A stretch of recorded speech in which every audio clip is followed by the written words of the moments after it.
Hey, I'm super big. This is the start of a game development series for my latest project, Memory Bound.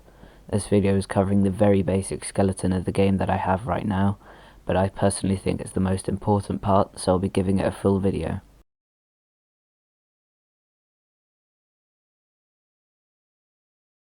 First, I decided to get some third-person movement up and running. I'm much less familiar with third-person than first, but I felt it would fit my intentions for the project much better, so I went with that. This game is going to be open world, and like so many others of the genre, I ended up dumping the entire inventory in the pause menu, but before I could do that, I needed a pause menu, so I added that.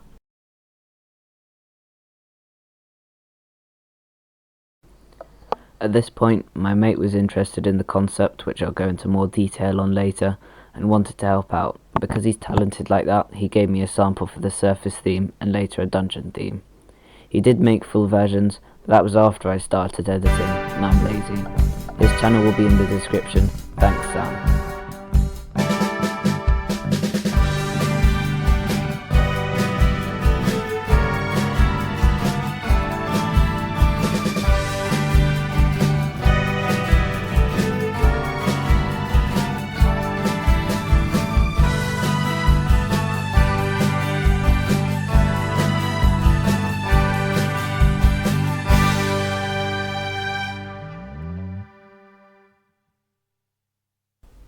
After I listened to the surface sample, I started working on the inventory.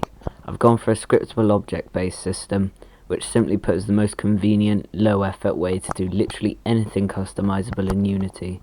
Each item for now only has a sprite, but they'll later receive a type and some will have stat effects. At this point I was feeling a bit lazy and I wanted to give the look an easy upgrade, so I slapped on a free skybox. Package will be linked in the description. I like the aesthetic of this one, so I put it on, but this probably isn't going to be final. I made items draggable so that players could sort their inventory, and then I moved on to the whole new level of horror that equipment slots turned out to be, and actually they ended up making me overhaul the entire UI system from drag and drop to pick and place, although I probably would have done that eventually anyway. Either way, while past me suffers, I'm going to talk about the actual game itself. Memory bound is actually a term used to refer to a slightly irrelevant computing concept that I stumbled on by accident, but it sparked the idea for the main concept of the game. What if your choices and actions were bound and affected by your memories? I thought an interesting way to do this would be areas changing after you leave, so that's what I've decided on. Of course, the world can't just shuffle every time you walk 5 paces, so the areas that change will be quite expansive, and you can preserve areas by unlocking a memory. After the equipment incident, I wanted something easier. Moving items visually move with the mouse. But nothing is easy, so it went horribly wrong and broke things because of course it did. Since past me is having another crisis, I want to mention the vague concept of memory. It's going to be difficult to execute well, but memories will be like a currency, but not exactly, not a formal currency like gold or anything. It'll be something that you can use to save areas, but either way, they'll be attained via the dungeon, a computer network spreading beneath the surface, malevolent, maybe some kind of virus.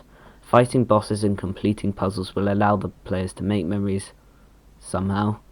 Needs some work to be honest, so subscribe. Anyway, after finally defeating the feral creature otherwise known as UI, I turned my attention to the other form of progression available to the player, stats. Right now, there's health, defense, and damage, but this is going to be expanded later on. It wasn't very interesting to be honest, but I did finish it quite quickly, and I moved on to interaction. Honestly, this wasn't particularly thrilling either. Essentially, if there's something the player is allowed to poke in a 2.5 meter radius, they can interact with it by pressing E. I thought I was finished then, but I've forgotten to actually make armor apply defense, so I added an on-equip function that's called when you put a piece of armor in an equipment slot, and then I was really finished this time.